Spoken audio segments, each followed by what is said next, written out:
Zawsze jak czytamy, czy to słyszymy o Gdańsku, tym takim Gdańsku w Złotym wieku, jak czytamy o tych burmistrzach, o tych wszystkich patrycjuszach, to zazwyczaj na końcu to jest taka wzmianka: wziął ślub z kimś i miał tam dwójkę, trójkę dzieci i tak dalej. I troszeczkę zawsze mnie to zastanawiało, ale co z tą żoną, co z tymi dziećmi, co z tymi córkami? Wiemy na pewno w Gdańsku, że to była ulica Różana, bo to była jedna z takich ulic, których nazwy powstały ironicznie. Ulice Różane pojawiały się w różnych miastach Europy i właśnie tam często swoje miejsce pracy miały prostytutki, ale na przykład tutaj też do takich nazw ironicznych na przykład należy ulica Lawendowa, która powstała dlatego, że tam okrutnie śmierdziało. Gdzie jeszcze można było spotkać prostytutki? W porcie, przy murach miejskich lub przy głównych traktach handlowych. W średniowieczu uwierzono, że tak, że prostytucja jest potrzebna.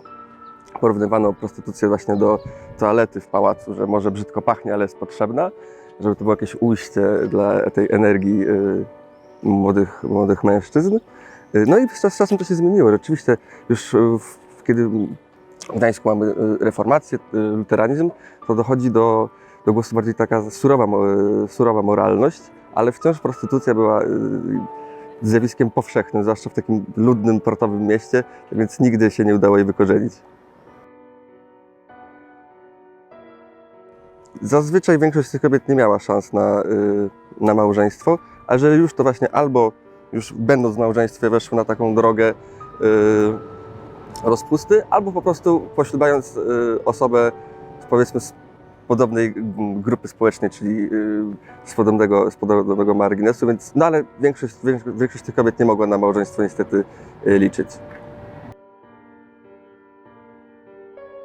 Wiemy na pewno, że to już był XVII wiek, kiedy ostatnią czarownicę w Gdańsku spalono. I to jest ważne, bo cała ta gorączka procesów czarownic w Gdańsku skończyła się bardzo szybko. Ofiara, czyli czarownica, to jest kobieta samotna i zazwyczaj starsza, bardzo często z terenów rolniczych.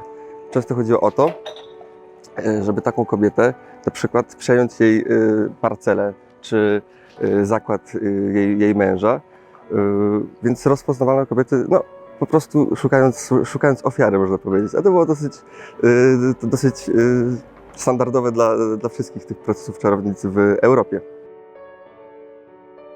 Stosunkowo mało kobiet stało się ofiarą tego fenomenu. I dlaczego mówię, że to jest dosyć ciekawe, bo jak porównamy to chociażby do reszty Polski czy Rzeczpospolitej, no to tam ostatnie czarownice palone jeszcze w wieku XIX się zdarzały takie przypadki, tak więc nie wiemy dokładnie, kiedy ostatnia czarownica, która była ostatnią spaloną czarownicą w Gdańsku, ale wiemy, że to było stosunkowo wcześnie się ten fenomen zakończył. Tak więc kolejny powód, żeby do dumy i do szczycenia się z czegoś u nas w Gdańsku. Ja nazywam się Michał Ślubowski, jestem autorem książki Czarownice, Mieszczki, Pokutnice, Gdańskie szkice herystoryczne i serdecznie zapraszam po więcej herystorycznych opowieści do środka książki.